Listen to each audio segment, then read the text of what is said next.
On this month's episode, we kick off 2024 with new financial goals featuring lending experts Michelle Mesi and Katrina Lovecchio from Nickel City Funding. Next up, an inspiring story from Buffalo's own undefeated heavyweight boxing champion, Baby Joe Mesi. Lastly, join us for a heart-pounding training session at Round East Amherst. I am your co-host, Judd Laurie, along with Bethany Botsenhart and Marty Serrato, and this is Season 2, Episode 1 of Get Housed 716.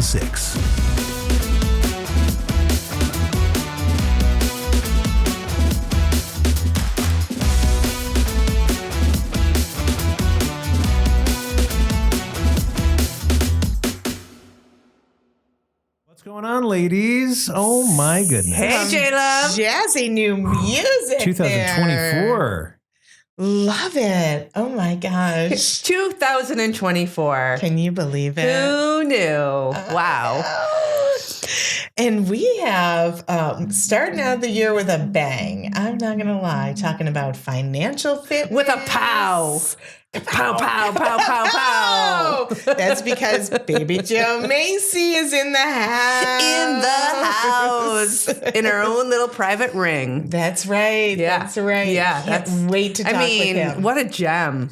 Oh, it says so much for the community. Yeah. I mean, it's I can't wait for Western New York to hear his story. Yes. Incredible. Mm-hmm. Incredible. And then really a powerhouse team because his wife, Michelle, and Katrina Lovecchio are going to be here talking about financial fitness too.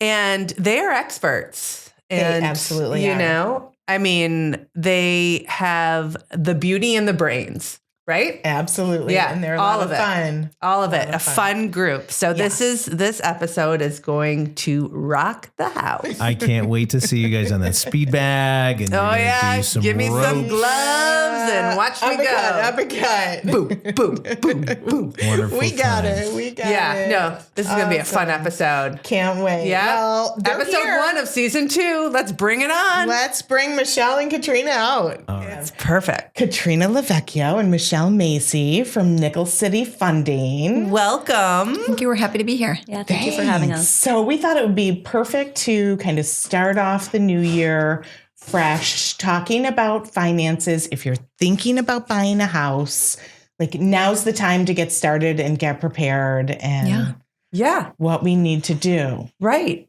I mean, I think that it is, right? 2024 gives us an opportunity, any new year, any new start to kind of reflect what worked last year, what can be done differently. Mm-hmm. And I don't know, those New Year's resolutions. Right? Yeah. Cleaning. Do you believe in them? I do. You do. I told you as I was putting away the Christmas decorations, I had like panic attack that I need to get the house cleaned and organized and get the old Christmas day because there's always that box that you never ever use. The stuff right? that you don't want to get rid of that was your grandma's or Yeah. And there's just some of those ornaments and stuff like that and the garland. And now it's old and smelly. And I need it to go now. Yeah. The biggest question I have for everybody at this table is, do you continue to watch Hallmark in 2024 or do you stop because the Christmas season is over?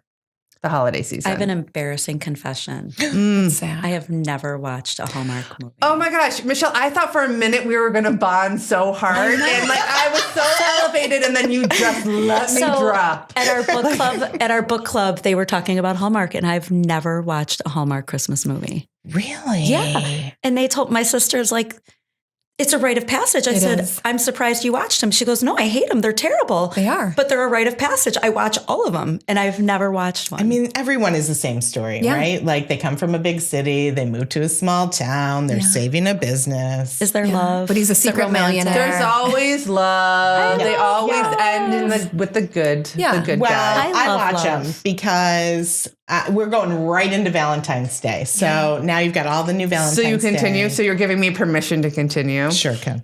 Do they do Valentine ones too? Yes. Oh, yeah. I mean, they go all year They long. do New but Year ones. really- They'll do like January ones and Valentine's. They, in case you didn't know, in July, they play the Christmas ones again. Okay. For like a week. So Okay, I do Katrina take a is break. an I expert. do. I do take a break. Yeah. During no, July. I don't. You know what's so funny though? I feel like I never really get to watch a whole one because I'm trying to get everything done for Christmas. And so it's like, they'll play them into New Year's weekend. So I'll really sit down and like watch them then, because I like really don't get to do it during the holiday. I'm just so busy. Like I'll have it in the background when I'm like wrapping presents or whatever, but actually getting to like sit and focus and like watch one, it's, you know. Yeah. And I usually watch them before I go to bed, because when you fall asleep, there's no question what the ending is going to be. Of course. You already know. So there's no trouble sleeping because you missed the ending. Ladies, it is my like secret pleasure. I love Hallmark, and the fact that they film Hallmark movies here in Western New York. Yeah. They did. I mean, shout out, hashtag Hallmark. Can I please be in a movie? We can be an extra. That would make 2024 complete for me. So that's my goal. That's my New Year's goal. We're going to post it. We're going to put it out there. Say it out loud to the universe. It'll happen. Right? Oh. All right. Well, let's talk about getting financially fit in the new year. Yes, let's. So rates have dropped a little bit. So these two ladies, let me tell you, I have 2 deals going with them right now. Experts. One might actually be closing like this. Applied, approved, commitment letter, same day. I mean, y'all are ballers. That's amazing. We try.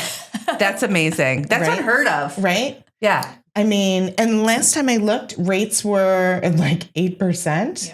Yeah. Katrina locked somebody in for me under 6%. So, wow. These ladies get some props. Awesome. Yeah. Mm-hmm. Yeah. Mm-hmm. So tell us, like, win deals for. Right. But Bethany's also bringing us some really high quality buyers that are prepared. They're getting us their documents right away. So that's really helpful too. It's everybody involved is part of that process to make it go seamless. Yep. Yeah. So you bring up a really good point, Michelle. Like if I am a buyer and I know that I'm going to be actively looking come the spring, what should I be doing to get all of my ducks in a row so that I'm ready to go and rock and roll when it comes time to meet you guys? Yeah, I think, it being the new year, I think one of the most important things, like resolutions, having your financial landscape and knowing what you want to spend monthly, just having a budget, knowing what you're comfortable spending. You see a house and you see a front porch and you always wanted a wraparound porch, but it's way out of budget. You have to know what you can afford. And knowing what you can afford as a whole, it's not just what you can afford in a house, but what your full financial landscape looks like. So having a budget of what you can afford to spend is, I would say, the most important thing to come to the table with. And just having, I would say, knowing what your finances are and having that readily available so that when the time does come to have a 1-day approval, that you have everything, even if you don't, one of the things we see a lot of people who are like, oh, I don't know where that is, or I don't know how to scan. That isn't important, but knowing where it is and having that in your head and being aware of what your financial picture looks like is the most important thing, what you can afford. And folks can get pre-approved before they actually put an offer in, right? And they should. Yes. And they should. So when do you think they should, if they're going to start actively looking in March, let's say, when should they be calling you to set up that appointment? So if they're going to actively look in March, you want to start gathering your documents now, right? You want to start getting everything together. Like Michelle said, figure out what your budget is. And then, you want to call us if you have a real estate agent that you've decided you want to work with. That's great. If you don't, we, work with a lot of great real estate agents that we can partner people with. But if you're looking to start really looking in March, in February, you want to start the process of getting pre-approved so that we can make sure that we have all of your ducks in a row and that we can get those speedy commitments. Yeah. And they can call you if they have a question about what documents am I supposed to be getting together, right? Yep. Because I would also say it's pretty important to not just you say February, but I say as soon as possible, because sometimes there's really easy things you can do to improve your credit score within 30 days. Absolutely. Just maybe you just are keeping a revolving credit card account. That revolving credit cards are the easiest way to improve your credit score. Your credit score is directly correlated with the interest rate you're going to get.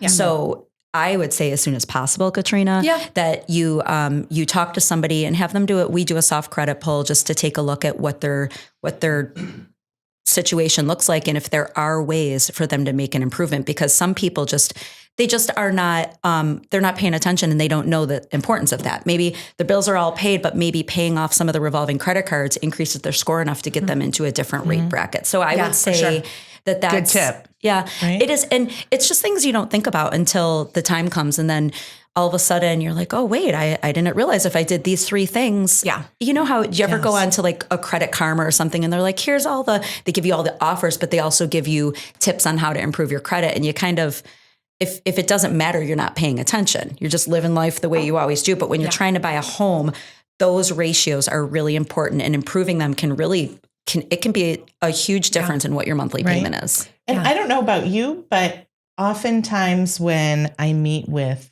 buyers who are like, oh, we're going to start looking in the spring. And I say, okay, well, let's get you set up on a search so I can understand what you're looking for. And then the next week we're looking at houses. Yeah. Right. So they're not waiting 3 months like they thought they were. Yeah.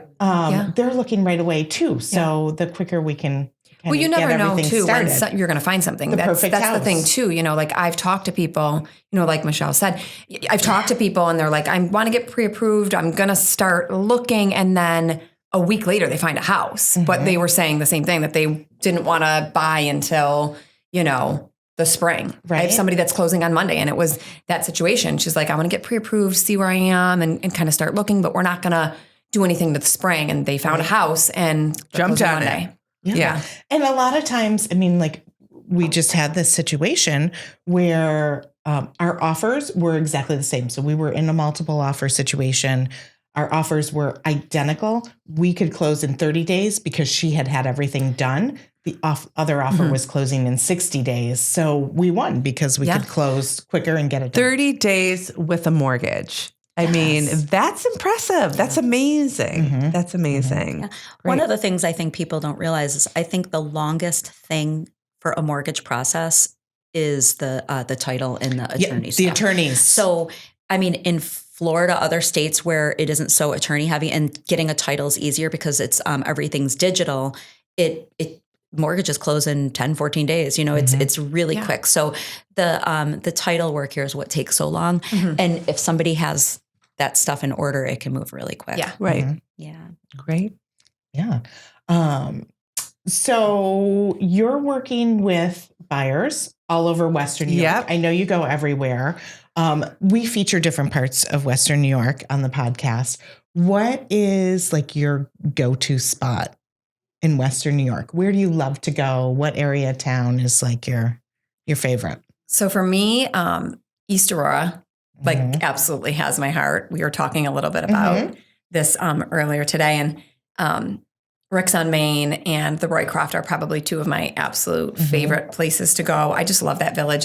We were talking about Hallmark, and I mean, it is like walking into a Hallmark. Right. I mean, when you walk into East Aurora, it's just so picturesque And you were and quaint. saying for gluten-free, the Roycroft is a great go-to place. That's amazing. Yeah, so I'm gluten-free, and so it definitely, you go to a restaurant and a lot of things can be made gluten-free, but the dessert thing, like I have a sweet tooth. So I'm often disappointed when I go to restaurants because it's like you can have like ice cream or you can have creme brulee, and I love creme brulee, but like you can only have it so much. Right. So another creme brulee. it's just, it's good, but it's, I mean, it's, but like, I want like a chocolate cake or like, what I mean? Like something like, hit me with that lava cake. And so they have a great gluten-free offering and everything is really fresh and it's literally like you're in a Hallmark movie when you walk into the Roycroft too. There's so much history there. Oh, yeah. Yeah. Yeah, that's a cool spot. We need to do a feature on the Roycroft. Yeah. It's really cool. It's Michelle, so great. what about you? I think my heart's in the village of Williamsville. When I kind of just want to get my kids out and doing something, we park at the bottom and walk through the falls. We have a little brick on the walkway that we love. And we, I don't know, I just like wandering the village. And I would have to say it's probably parallel with Ellicottville. My heart's I'm sorry. I have to put Ellicottville first. We have a home there. We have a home there and our kids cry when we leave. They just love spending the weekend there. And it's funny because it's, I always say, I'm like, it's not that nice. It's really like just a really old house and it's really cozy. But when I get there, I'm not doing laundry. I sit on the porch last week and read a whole book out in the cold with a little heater. And my whole heart is there because, I would like to say they're tied, but maybe Ellicottville edges just a Just a little little bit. ahead. We love Ellicottville, right? I saw We love Ellicottville. We sure do. We love East We sure Aurora do. too. We love Western New York. All of We're big Western fans. New York. Yeah. Big What fans. about you, Marnie? Where's your heart? So there's so many different places in Western New York that I really love. I don't think I have one favorite, but I can tell you my top ones. I really enjoy Lewiston. I really like Elmwood Village and Ellicottville. Those are like my three. Solid choices. Yeah. Yep. Yeah. And you? I know. So I grew up in Orchard Park, Southtowner, but after college was in Elmwood Village. And every time I go back and show a house in that area, I feel like so cool because I'm walking around in Elmwood Village. It's got a vibe. It does. It's got a vibe. I actually feel a little bit cooler every time I step foot into Elmwood Village. And I'm like, are people realizing actually how cool I am? Right. And then they just walk by and they're like, you are not actually. True story. But you are. I mean, listen, when we were doing the warm-ups, you had a little rap going. You had a little rap going. Oh. I feel like we need a little rap off. All right, I'll get us started. I'll get us started. Okay, ready? Red leather, yellow leather, red leather, yellow leather, red leather, yellow leather. Go. I only have one. Betty bought some butter, but the butter Betty bought was bitter. So Betty bought some better butter to make the bitter butter better, but the bitter butter made the better butter bitter. Woo! That's all I got. It's the only one I got. A box of biscuits, a box of mixed biscuits, and a biscuit mixer. That's a hard one. Smoking on gin and juice. Laid back. I'm a terrible singer too. We're going to get Joe to do a little karaoke later. He does a Mean Bon Jovi. Mean Bon Jovi. For sure. So that's so cool. So how long have you guys been working together? Oh my God, a really long time. So I don't know if Bethany knows this. Our background comes from we come from the federal government, from the student loan industry. So deciding to go into mortgages, our life changed a lot during the pandemic and the pause on student loans and the servicing. And it really was kind of an obvious choice to go into mortgages because there were a lot of parallels in even just the compliance and understanding the programs and stuff. So it was something that we really kind of, I wouldn't say stumbled on, but it was kind of seemed like a next phase to go into. And God, it's been over 10 years. It's actually a really cool, it's a really cool thing because Katrina's husband and I have been friends for about 25 years, maybe longer. I don't even know. We've met a million years ago. And he was one of my guy friends that immediately when my husband and I started to become a more serious couple, they became really good friends. And I appreciated that. It was like, it always feels good. It isn't like, the typical guy friends who are like, he's not good enough for you. But so then the four of us would do stuff together. Katrina and I would we connected instantly. Yeah.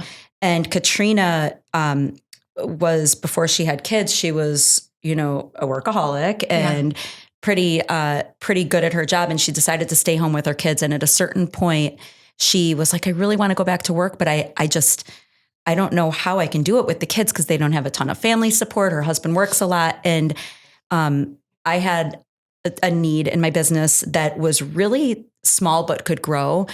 And I was like, okay, working with friends, it kind of got complicated. So I really thought through it. So I said to her, listen, I have an opportunity. We're friends, so it could get weird. So I'm going to have you meet my team. If they like you and you like them, we'll kind of try to keep the friendship out of it. You'll report to, I remember, I'll never forget, I went to my director of operations at the time and I said, I have the perfect person. I love her. She's smart, but she needs some flexibility. And he's like, wait, so like she's only going to work when her kids are at school? And I was like, yeah. And he's like, I don't know. What about summers? I'm like, we'll figure it out. And he's like, I don't know. He meets her. He likes her. I'm not kidding you. 30 days later, he's like, Katrina Lovecchio is the best employee I've ever had. And we talk a lot about what that means as working moms, right? Yeah. I think a lot of people in real estate take the job because they're like, okay, I have the flexibility. I can kind of, but then you quickly realize though, that flexibility does come with a price, right? Yeah. But we've what we've realized and what I've realized is no matter what the industry and whatever business you're in, when you make people feel appreciated and you let them put their values first, which is their family typically, and if they will get the job done for you. They will do what it takes to get the job done for you when they feel appreciated and they are allowed to be a support for their family. And Katrina is so funny. She's like, I remember when I came home and told my husband, I think we're going to do this. He's like, there's no way she can offer you that. Well, I can because I own the company. So I did. And at the time, it did seem like, how are we going to get through this? Well, you make it work. Yeah. And when you start to magnetize towards other people and vendors and people that are family oriented and they want to do good business and want to do a good job, and you get it done. Right. And I think that that's something I've started to learn through the years, that if you kind of live your life with that integrity and stuff, that people trust you, they want to work with you, and they don't care if you have to wait till after your daughter's recital or, horse meat. Is that what they're called? Horse meat. Horse meat would be a terrible name. That would be horse meat. Horse meat is something that you find in dogs.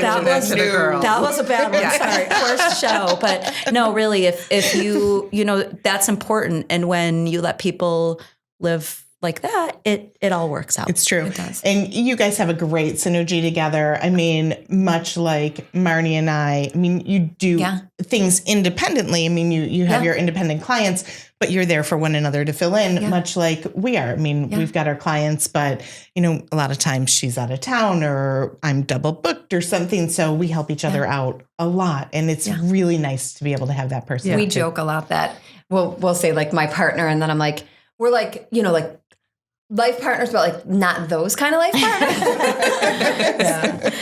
Not that there's anything wrong with that. Oh my God, not at all. But like we're always like my partner. Yeah. And I'm guessing you two don't keep score either, right? It all comes out in the wash. She keeps score.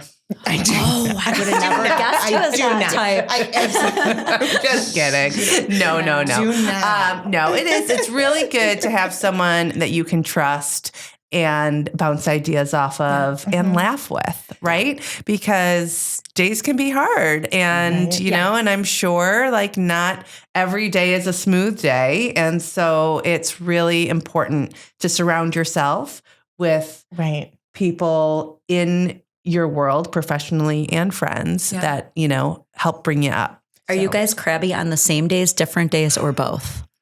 Just curious. I mean, you ever have a day where you're both really she's crabby? never crabby. I mean, well, there was that one day. Usually we're crabby about the same thing. So a lot of times, like if I'm bitter about something, she's bitter about it. Well, because I got her back. Right. Yeah. Right? And like she could say one thing to me, I'm like, oh, they're dead to me. Right. Done. That's literally that's exactly the same. And it is nice from a client perspective too, because I think that they have the same experience, right? So when you have to pass something off because you're out of town or you're tied up with something and you have to pass it off, you want that person to have the same experience with whoever they're working with, right? So it's really nice because there are, there's lots of different agents that have very different styles. Yeah. And that's so okay. Yeah. It's totally good, right? Yeah. Everybody brings something different to the table. But when I'm passing a client off, I want to make sure that they have the same experience with me that they would with Marnie. So and that the communication's strong amongst everyone. Yeah, that's definitely important. Together. Okay, so I don't know if you guys have a crystal ball, but do you have any insight as far as like what's going to be happening in 2024? Like, are the rates coming down? Yeah. So speculation is that there's going to probably be 5 rate drops. That's what we're hearing. Again, nobody really knows for sure. They said that, right now we'd be in the 8s, right? Going in 2024. And that didn't happen. The rates are going to drop. So we're probably going to see the most change come like May, June, because it usually lags a couple of weeks from when the feds drop the rates. But we're thinking by the end of 2024, we will probably see like high 4s, low 5s.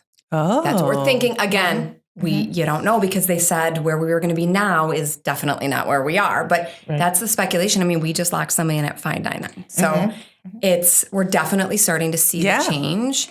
And, you know, for people that are currently in the home buying process, definitely rate shop, because there are people that, you know, we work for a brokerage, so we have the ability to shop rates and we can get you the best rate. And, you know, if we have people that are in the process and they're like, you know, let's say you're 30 days out from closing, you can still get a second look. You know, we could take a look for you and there's a chance we can get you a better rate.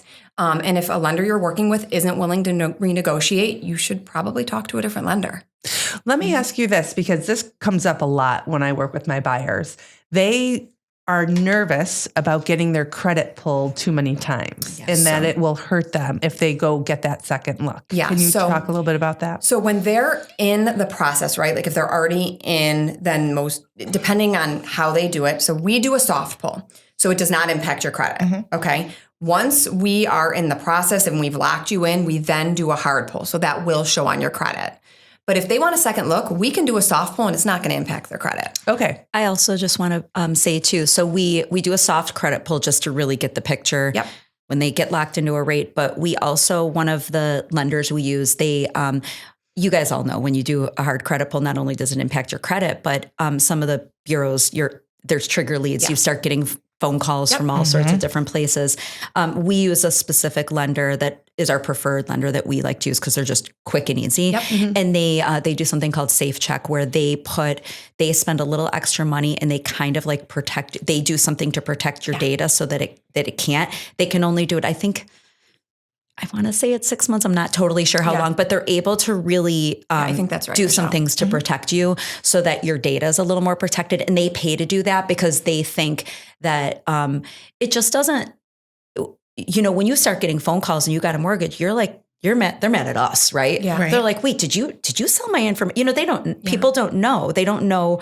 And the data side of it, there's a lot that is coming down the pipeline for data being more and more secured and protected. Right. California leads that charge. But I think that what our lender does is really great because they recognize it's worth that cost to them to make people feel more comfortable and know that it doesn't make them look bad. It's a reputation management thing for them. And I think it's a really great investment on their part. So in terms of depending on where somebody went the first time before they shop around, even what we do with our soft credit pull, that costs no money, no time, and no hit to your credit. It really is just a get another look. Yeah, So, definitely. And now's the time to look for a house. I mean, in my opinion, because when rates do drop, all those buyers are going to be back out looking. There's a lot of people waiting, right? And then it's going to be very competitive. They're going to right flood the now, market. it feels like a little bit more normal market where there's maybe 2 or 3 offers. Maybe things have been sitting on the market a little bit. Yeah. You can have a home inspection. You can negotiate, you know, a repair. And that's really the way it should be. Right, right. Let's talk about the market right now in Western New York. I pulled some numbers. Yeah. Tell us, like, what's the average now compared to last year? So right now, I mean, the average sale price is about $300,000. That's across Erie County.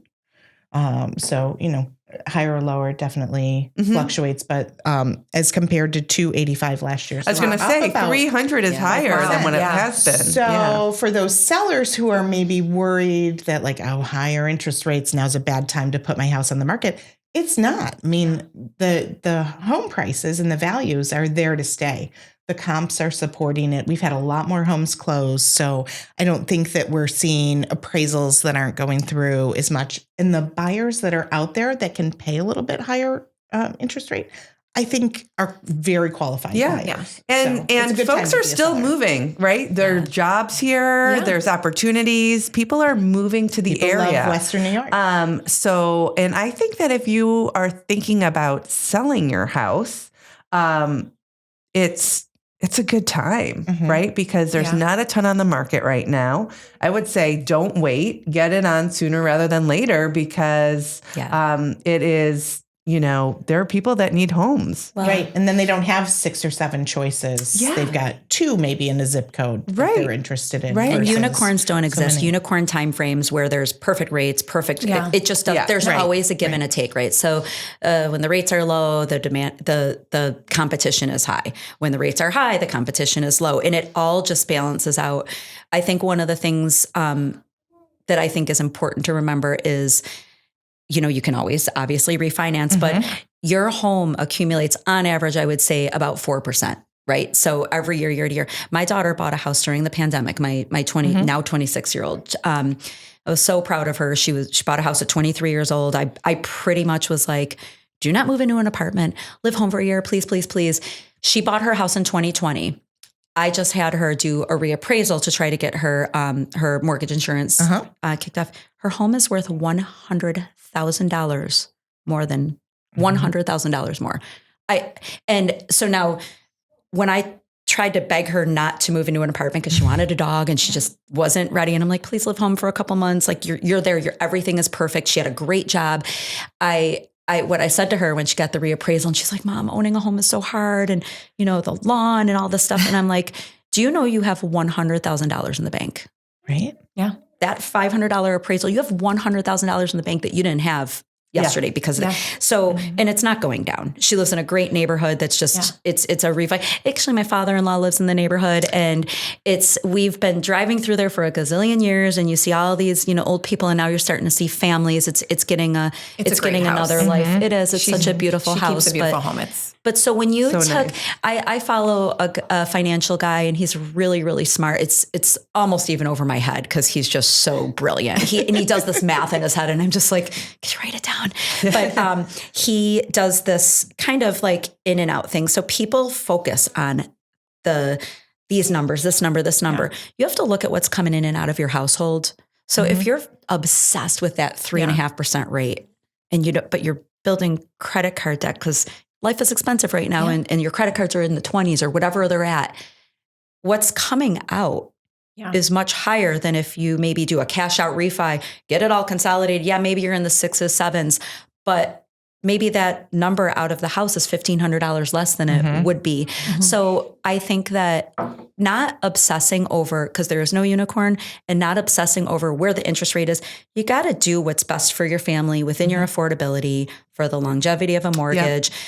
Know that your property is probably going to increase in value, especially if you're living in it, or if it's an investment, that it's hopefully something that in the long term is going to benefit your family and be money in the bank. Right. Right. Yeah. Right. So- And it's just, circling back to what you said earlier, right? It's really understanding your finances. And that's enormous. And it's a good time. The start of the year is to kind of, even if you're planning on going nowhere, but just to say, okay, where are we at as a family or as an individual? And how has my life changed, my needs changed, my financial needs, and kind of really understanding that is taking care of yourself for that, fiscal responsibility. Yeah. It's something that I think people avoid. It's scary. It's intimidating, or you always feel like you want to be more ahead than you are. But really, my advice also is, even if you don't go to a mortgage professional, go to someone you trust that you see is doing all the right things and say, hey, can you tell me what you're doing? What does your budget look like? Because everybody has ideas out there. And then also, we all see on social media, and everybody's just throwing all these things out there. And you have this monumental feeling that you have to be all these things that you're not, when a lot of times everybody's just the same. But if you see somebody doing the right thing, say, will you sit and talk to me about how you manage your finances, or how did you get where you're at? And you'll find probably people are flattered by that and want to help you and give you advice that maybe you would have never thought of. And it becomes a little less intimidating. That's great advice. Yeah. Because we all have girls the same age that want the Stanley mugs, and All the things, all the gear. and Expensive gear. the horses, and the gymnastics, and the bum cream. Yeah, the bum cream. They have nicer stuff than we do. Right. I don't own a Stanley. No, we joke. I'm like, the skincare, my skincare is not that expensive. I'm like, can I borrow some of that? And my daughter's like, no. And I'm like, but I bought it. Absolutely. Oh my goodness. Well, Such great insight. I know. Thank you so much for joining us. Thank you for having us. So Great resources if you Yeah. are thinking about buying a home Yeah. in the new year or just want to get things in order. are you guys for the on future. social media? We Do are. we have We're trying to be better. There's- It's funny. I don't come across as shy, but things like this are really outside of my comfort zone, putting myself out I put a ton of pictures of my kids, my husband. You'll see my husband way more than you'll see me. I'm a little shy about social media, but I'm recognizing that it's a necessary way to market yourself. And I think I've always been kind of a little more like stay in my own lane, do my job. And we're out there, but it's it's a We're gonna sad get you on showing. on It's the a sad Facebook showing. and the Instagram more. Oh yeah. We'll have a lot of fans coming your way. Well, thank you. And you guys, thank you for the good work you do. I think before getting into this industry, I never knew, I knew how hard realtors work, but I never knew the emotional roller coaster you went on alongside your partners. It's emotional. And you guys, I'm like, oh my God, how are you not?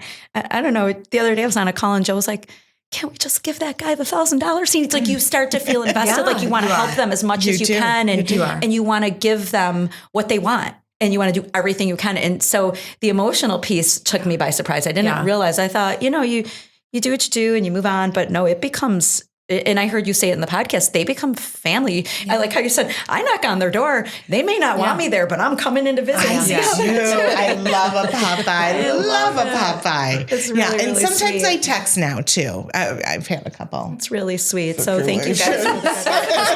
It is. It's an It's a emotional endeavor. situation. I'll just wait while you put on some pants. Oh my goodness. Yeah. If you put them on before you came to the door, it would have been okay. I would have waited the extra minute. Yeah. Well, thank you. And thank you guys for having us, really. Oh, so much you. fun. Loved it. Thank you. First. Thanks for all the insight. Perfect. 2024 is going to be an exciting year for people. 2024. It's our year. Yeah. Cheers, ladies. Cheers. I had a dream that I woke up with some boxing gloves on and I was feeling like a badass. And then I realized, like, oh my gosh, who's sitting next to me now? Baby Joe Mesi. Hi. Legend in the house.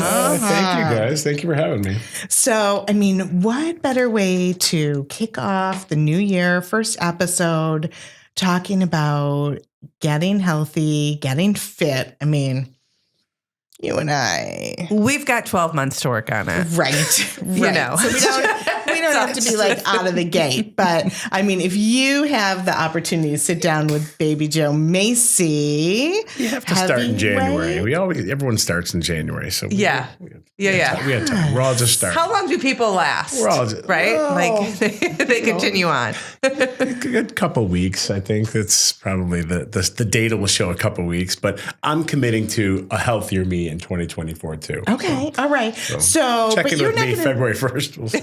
Are you bringing it like athlete level or like No. post-athlete No, level? I just turned 50 2 weeks ago. Welcome to the club. Yeah, so I don't need to be an athlete, and I enjoy not being an athlete because, I worked so hard for like 16, 17 years of my life. It was so hard that I enjoy being overweight.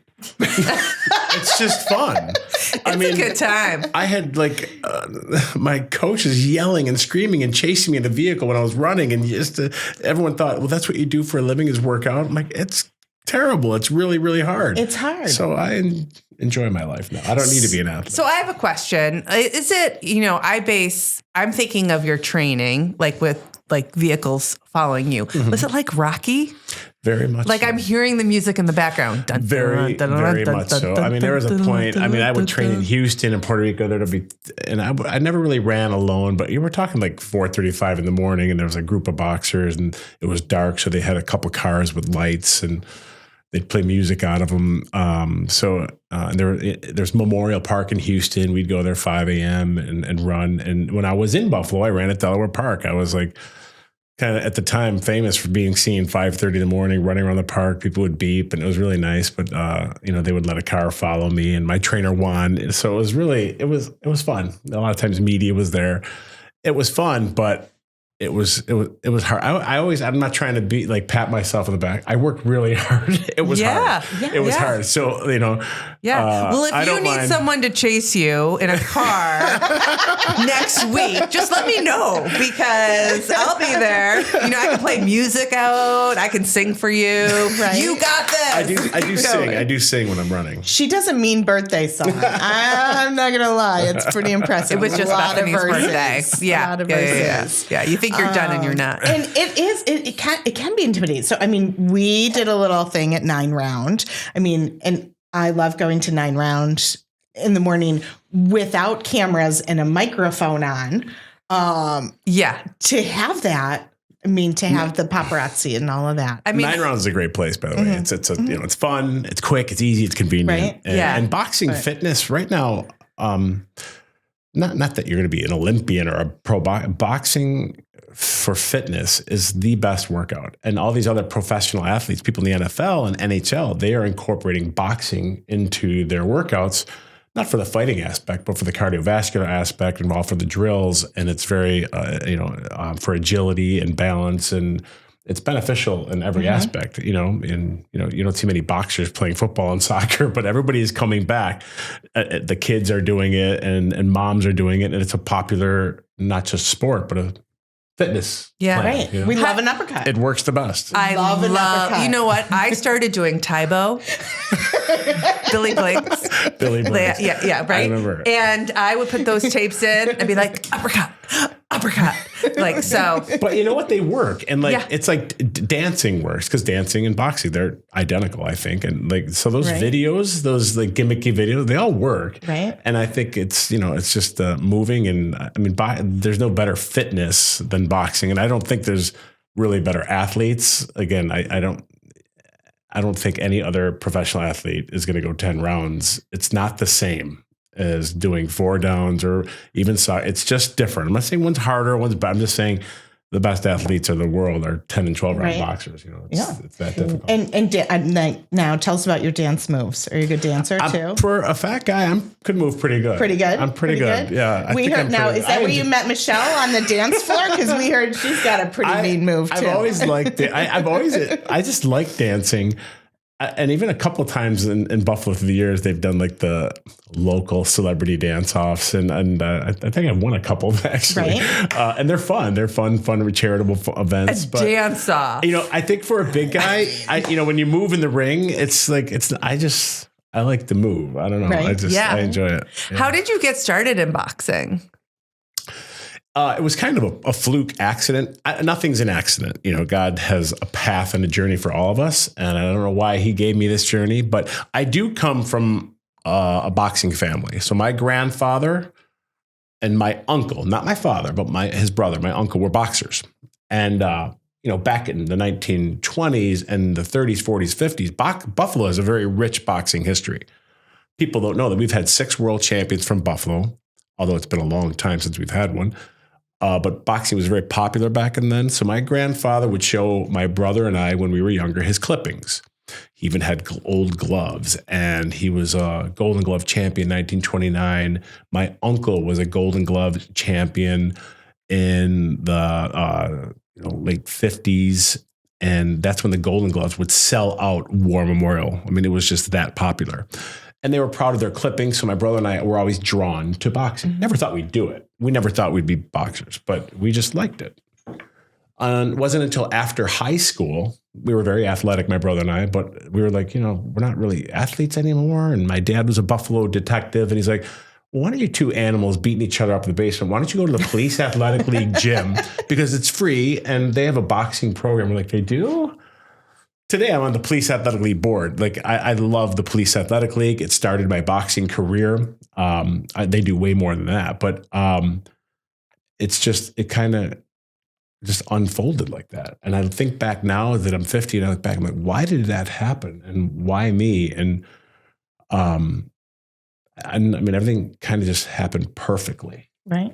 Because there are wrestling teams at school, but are there I did that. Are there boxing clubs, or is it like you have to seek it out? Like if you have, a 10-year-old, right, boy or girl that is interested in the sport, how would they find it? Well, boxing is not a collegiate sport like football and golf and soccer, and it's not offered in schools. So, boxing, and I'm not saying this is a ghetto sport. Professional Olympians and professionals, they come from hard backgrounds. It's a poor sport. But so there's maybe one or two colleges that have boxing programs. I'm actually a guest host in St. Thomas Aquinas in Rochester, and it's a great school, great institute. They do annual boxing program there, but it's very few and far between. Oh, right in Rochester.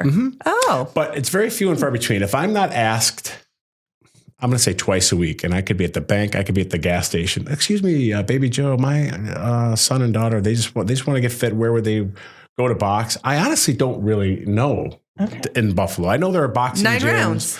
Well, there's 9 rounds, and I ask, I'm like, here I am at 6 a.m. going to work. I'm like, well, are they trying to go to the Olympics? Are they trying to get fit? What are they trying? What is their goal? I don't. Yeah. And I've been removed from the sport for a long time. I mean, I don't know how many, my last fight was 2006 or so. And I'm not really that involved in the sport. I do love the sport of boxing, and I don't want people to be confused. I love what it has given me. I was blessed. My poor wife has to fall asleep to it 3 nights a week. I love watching it. All she hears in the background on my phone is fights, but I'm not really involved in the business of boxing. Right. It's not a wonderful business. So Got it.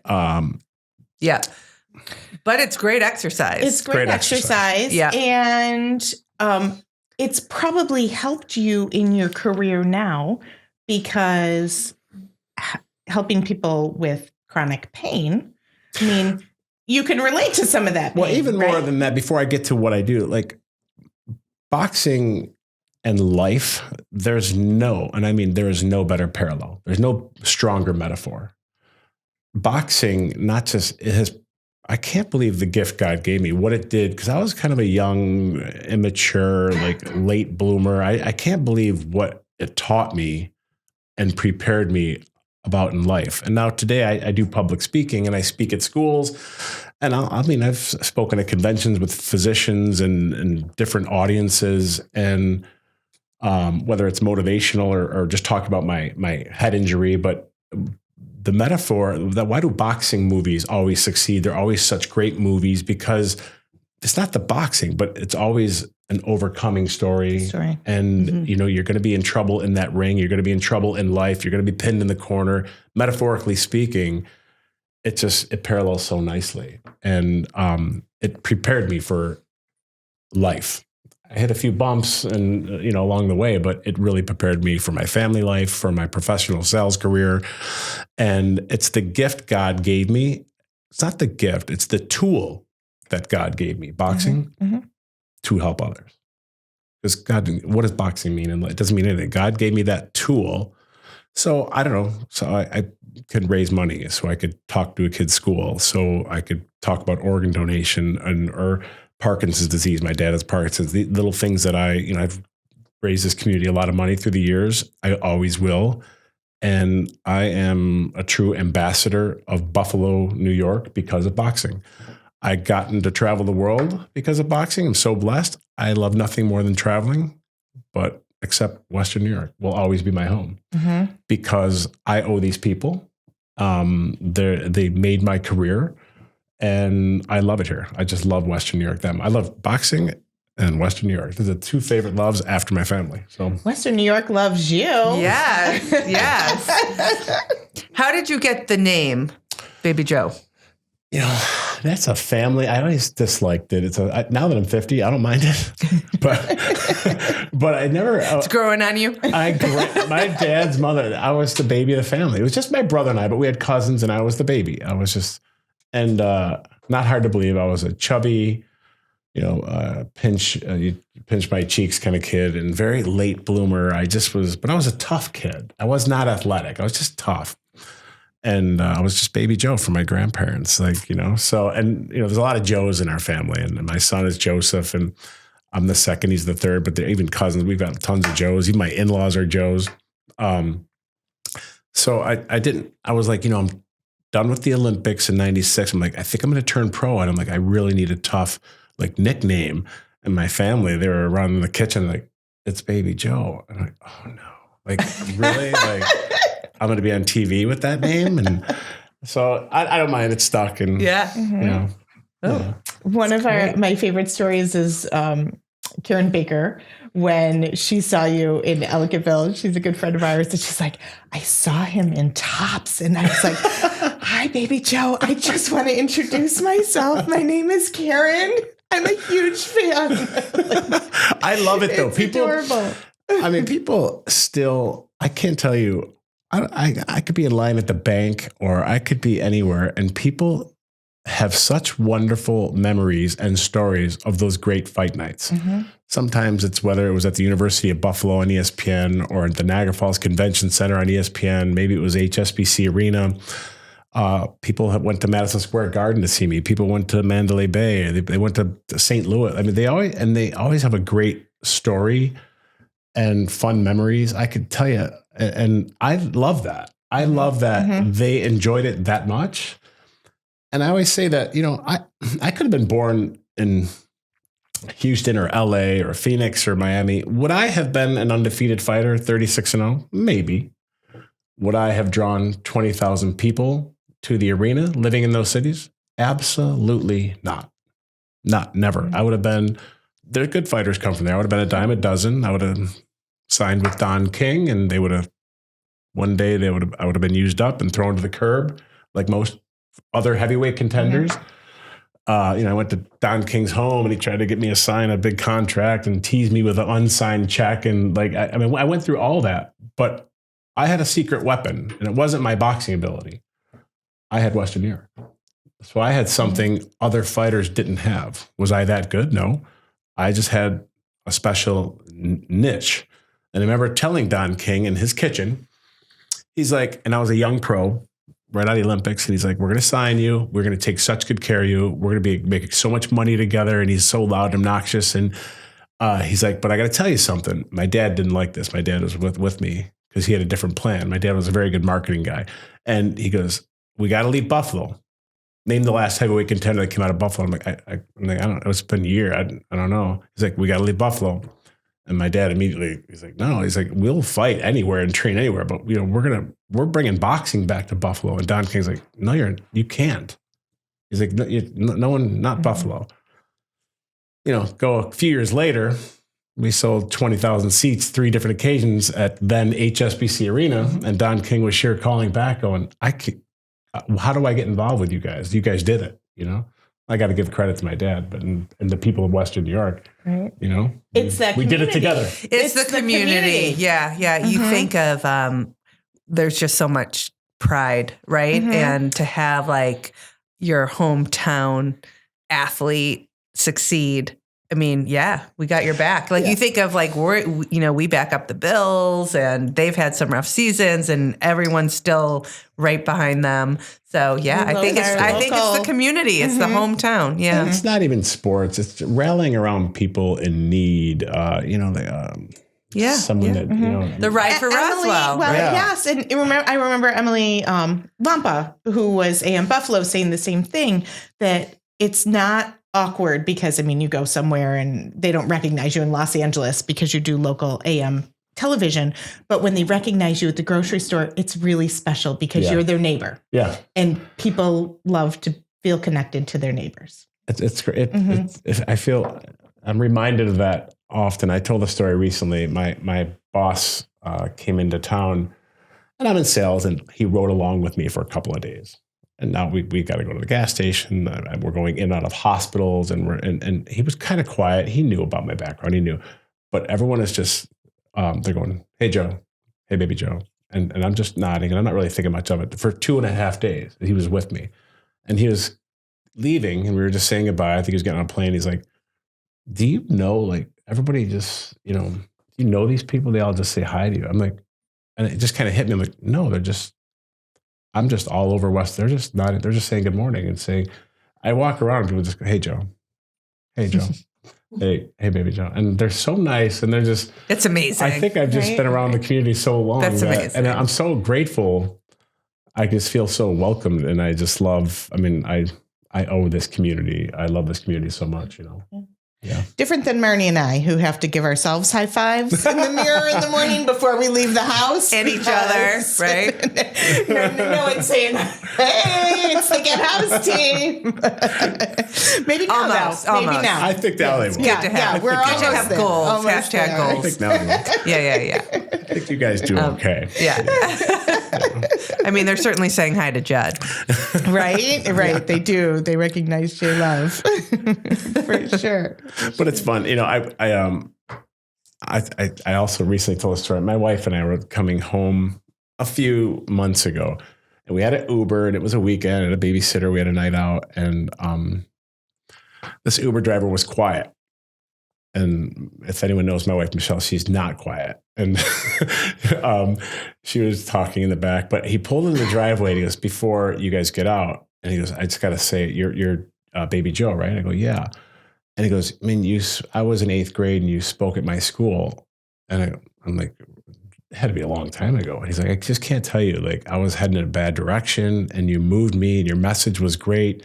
He's like, I'm doing so well right now. I have a child and this is like my side gig. And he was almost in tears. And like, he almost got me in tears. And sometimes I kind of forget. I'm so happy that he remembered and he got a lot out of it. I'm so glad he said something, right? Because you have made a difference to so many that you probably don't even know, right? But just being that example, giving someone hope, knowing that, like what you said before, it's not about the boxing, but it's about life and getting yourself through that. And so I think that a lot of times we can internalize that, but to say it out loud, that makes me really happy to hear that he said something to you and that you know that, you continue to make a difference. Like so many people in Western New York, right? There's so many heroes here that are making a difference. That's true. But what I want them to know, they think back and look and they think of me Under the Lights on HBO. But and I don't need to tell us everyone I come into encounter with, but when I'm talking to an audience, I've been through a lot. I mean, it wasn't all fun. I went, I had several injuries. I had one very serious injury that ended my career. I went into a serious depression that I didn't even really know I had.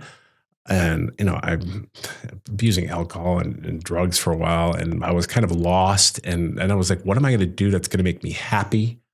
I'm kind of, and through the help of my best friend, which is now my wife, and, I got therapy and what boxing instilled in me,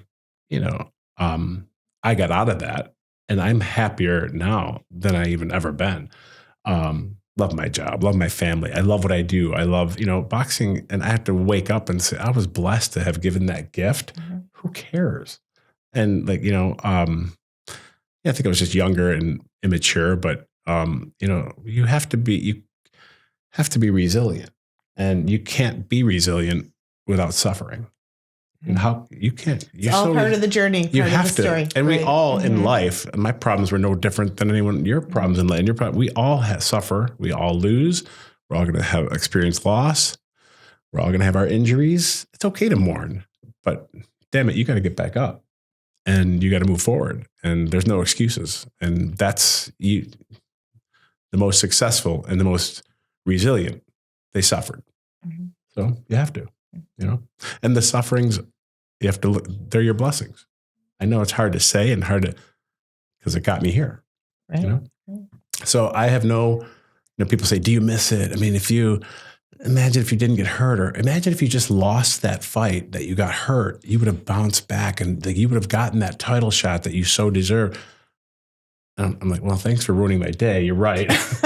But I'm like, no, I wouldn't change a thing. Right. I wouldn't change a thing. Would I have liked my title shot? Sure. But I'm still 36-0 and I got a great family and I'm healthy, and that's all that matters. Yeah. It's a win in life for sure. Yeah. Thank you for sharing all of that with us. I think, being able to appreciate what we have and to really take this time, it's the start of a new year, and to, count your blessings for what they are. And even if things aren't going great at the moment, look at like, okay, how am I going to change things a little bit this year? And so that I feel a little bit better. It's so easy to take things for granted. It's so easy. And my lovely wife said yesterday, and she goes, I move. She was going to work out, and I was like, I don't feel like it today. She goes, well, I move for those who can't. And like, I was like, wow, I never, like that is so, she goes, a lot of people just can't, there are a lot of people in this world that wish they can go to the gym for half an hour, she goes, and it's little things like that. And when I'm speaking, I say, I remember being in church years ago, and we just got our communion, and I sat down, and a woman tapped me on my shoulder, and I remember looking up and wondering what people I'm praying for. Geez, am I going to get that big money shot and that, like wide and fight that big fight? And I'm wondering, these people are praying for real issues, How can I be so selfish? And a woman tapped me, and she had mentioned how I met her daughter and how grateful her and her daughter were at Children's Hospital a few years earlier. And I don't know how I put my foot in my mouth. Like, how is she? And she's like, oh, she passed a few months ago. And like, I don't know if I started crying, but like she went and sat down, but she was so grateful about the 20 minutes I spent with her years before. And I remember leaving going, I am so stupid. I'm so ignorant. These people are praying for real problems, and I've been blessed, 10 times over. Mm-hmm. So, I think I have a lot more journey left, Right. Yeah. That was just a little fun bump. Fun part of the road. Yeah. Yeah. Oh. Yeah. Does your daughter know how special you are? Or does she just see you as dad? I don't know. I think. Because my daughter just sees you as Juliet's dad. Yeah. My kids are a little younger. My stepdaughter's 26. She experienced some of it. But it's funny when I speak at schools, and I don't speak, I like to speak more of the 8th, 9th, 10th, 11th grade older kids. I remember when Jim Hazlitt came to my school, and he's an old Buffalo Bill, number 55 blonde. He was such a big guy. I might have been in 6th or 7th grade. I'll never forget. And I was just starting to get into football and the Bills, but I was like, he was huge. And I remember his message, it made such an impact on me, even though that was the first time I ever laid eyes on. It made such an impact on me. So I don't care if these kids don't know who I am. That's not the point. Mm-hmm. It's funny how more parents show up at these assemblies than the kids are. The kids are like, who's that fat guy? And all there's like 100 parents in the back. And like, why are my parents taking pictures of this guy? Great message. But they don't know who it's okay that they don't really recall or were around. Right. And it's fun to see a woman, because I was at your fight, and she had like 3 teenagers with them, and she goes, they weren't born yet. And I'm like, I figured that. Yeah. I figured that. She goes, they don't know who you are. I go, that's okay. It's all right. But fun memories. And again, I don't have a lot of involvement in boxing today, business-wise. But again, I love the sport. I'll always support the sport and support fighters, the brotherhood behind it. And I think soon I'm getting involved in a little boxing business. There might be something to make an announcement, a facility down the road that I'm kind of excited about. And I wouldn't mind bringing boxing fights, not being a Don King promoter, but bringing some live fights here. Mm-hmm. If I'm going to be involved in it, that would be how I'd want to be involved. I do too. Oh, wow. That's a nice little tickler there. Yeah. Throw that little carrot out. So you were mentioning, what do you do now? You work with pain management and. Yeah. A lot of people are probably confused as they see me in a lot of hospitals between here and Rochester and Erie, PA, and Buffalo General and Kenmore Mercy. And for the last 14 years, believe it or not, it's been that long, I'm in sales. I sell medical implants and to the chronic pain world. And part of my, years ago when I was lost and confused and getting guidance from my wife, Michelle, and friends talked me into this career. And I'm like, I don't like sales, and I don't want to be in hospitals and ORs. I didn't really know anything about it until I took an interview. I got a job, and I immediately fell in love with it. I immediately fell in love with the device, with the operating room, with the anatomy. I'm all about the human body now. I just think it's the most amazing thing in the world. I love being in the operating room, and I love helping people with their chronic pain. Our device does that. So I think when people see me in scrubs, they're often confused, and they either think I'm a patient or my head trauma was really that bad and I'm still being treated all these years later. And or maybe they've had a lot of drugs I've got themselves. funny stories. Like, am I hallucinating? Yeah, that's happened too. So I have a lot of funny stories about it. But it's kind of like I had to kind of re-identify myself a little bit. I'm still like, I don't know, I'm still baby Joe, but I have a regular profession that I love. I really do love it. And I don't want to say it saved me, but it really gave me purpose.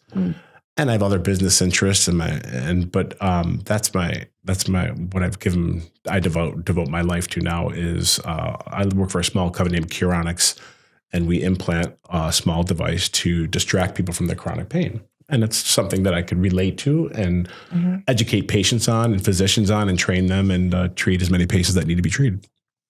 And it feels good when you see a good outcome. It's awesome. And That's amazing. And I'm the type of a lot of representatives in the hospital don't get to see that. They show up for a procedure. They don't talk to the patient or meet the patient. And they like that probably. But I get to meet the patient, educate the patient, prepare them for what's going to happen. I see them after, I follow them. So I'm kind of with them along the ride. I'm not a physician. I don't act like one, but I am the expert on the device, not the anatomy. And the doctor does the real hard job, but I'm with them and I get to see the outcome. And so you're exactly right. It's very rewarding. It's very rewarding. Yeah. Judd too, is in the OR, and I think whenever I get a call from him that there is a big case and somebody had an amazing outcome because of what he does with his monitoring and things like that. I mean, he's like, we saved somebody's brain today. We saved somebody's spine today. They can walk today because of me. Like that's a big deal. Usually if she calls, she can hear the EKG, in the background. She's like, oh, you're in a case. I won't bother. I was like, no, that's okay. We're just getting started. It's all right. I have a minute. But it's great. We even see each other. It's great to know that the product you're representing is helping people. And I think the best thing about healthcare profession in general, especially in the surgical setting, is the people that you're surrounding yourself with truly care about other people. Yeah. And even the grumpiest person in the room will still have a very caring nature about them, from pre-anesthesia, from your interview situation, all the way through the operative phase, through your post-operative care, and your step down and everything. And people just love taking care of other people. I agree. That might be a Western New York thing. And I'm not a healthcare expert, and I'm not just saying this because I love Buffalo. We have really great teams here. Physicians are phenomenal. I mean, people around the world should come here, orthopedic, neuro. I mean, we've got great nursing. I mean, everybody works so hard. Nursing, it may be the most underpaid and underprivileged position in the world. I think I support all the nurses. They're the pulse of our healthcare in this country. But I think in Western New York, we're very blessed. Everybody works hard, knowledgeable, and they do care, just like you say. Yeah. We're lucky. It's fun to see.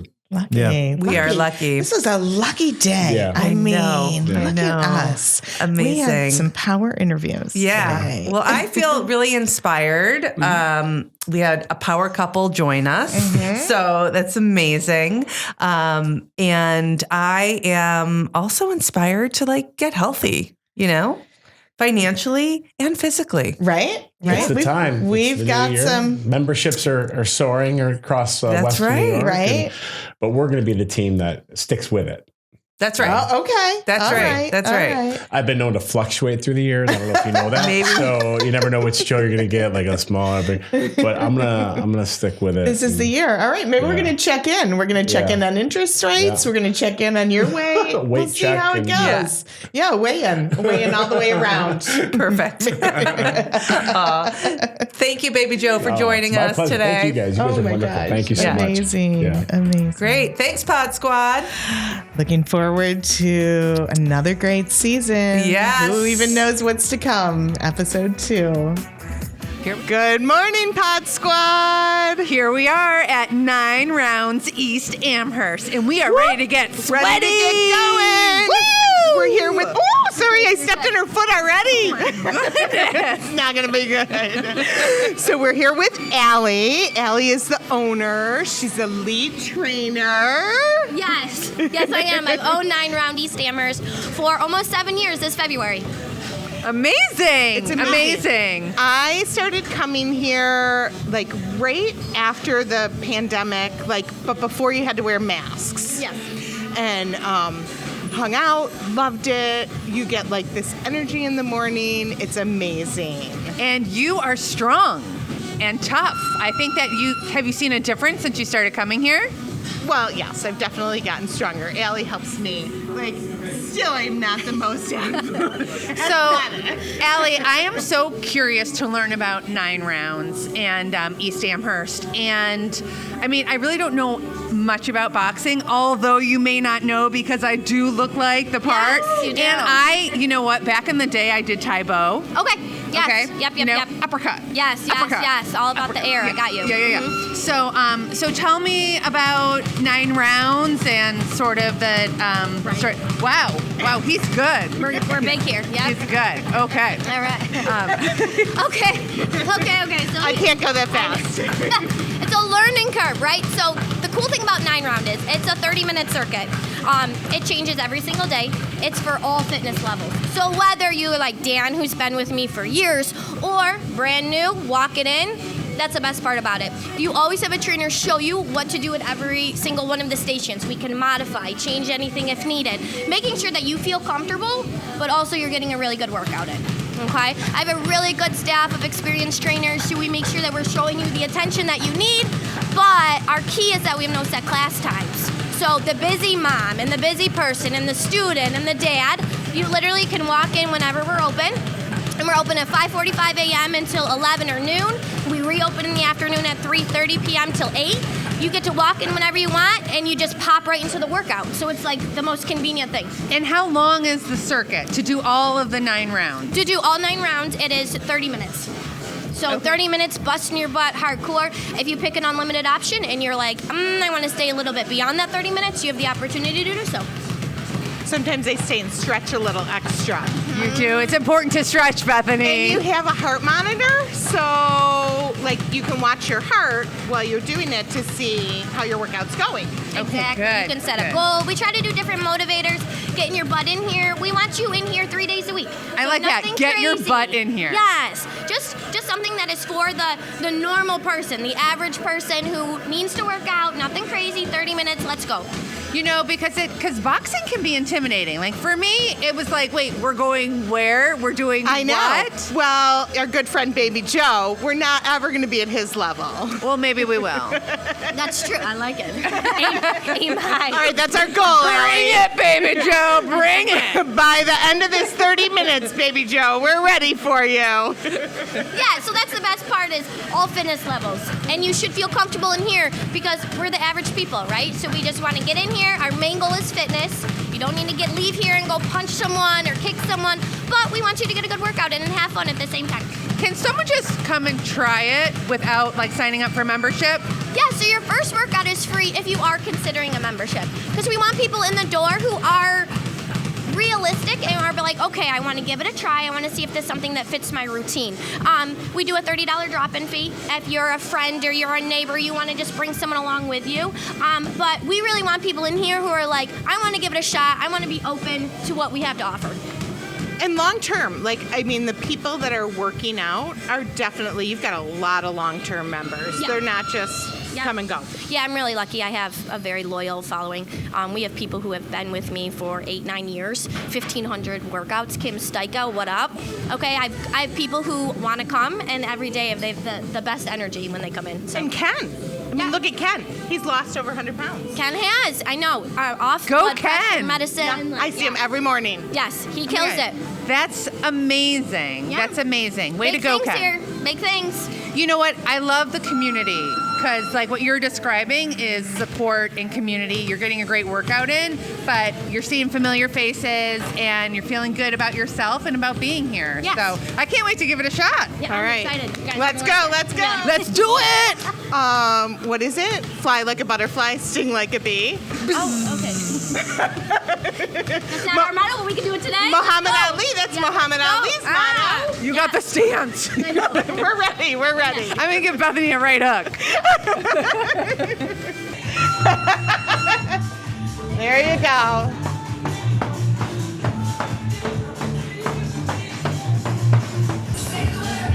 Quick feet, quick feet, quick feet.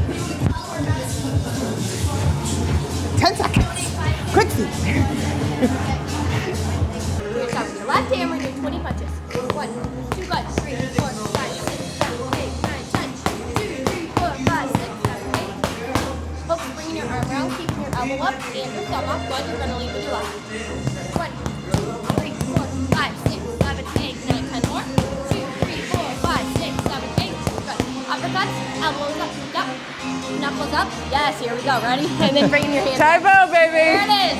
Uppercuts, 20. 1, 2, 3, 4, 5, 6, 7, 8, 9, 10. 1, 2, 3, 4, 5, 6, 7, 8. We're gonna take that camera and see what Judd can do on that speed bag after. We got a little glow, people. It's called the boxing glow. 9 rounds East Amherst, no joke. It's legit. It's fun. Right? It is. So, I mean, like if we're writing an offer and we're really mad because we didn't get it, Take it out on the come in here bag. and take it out in the bag. Take it out on the bag, people. Then you get back on that phone and you're smiling. We would never know. Oh, look. Right.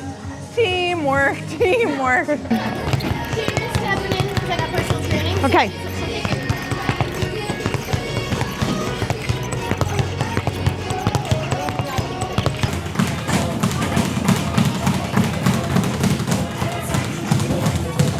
We are the champions, my friend. Help a sister up. We did it! We did it! Ready?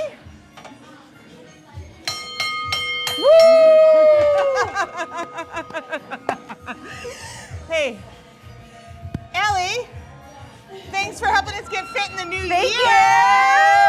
Good luck with that baby. 2024, time to get fit at 9 Rounds East Amherst. Amherst. Be there.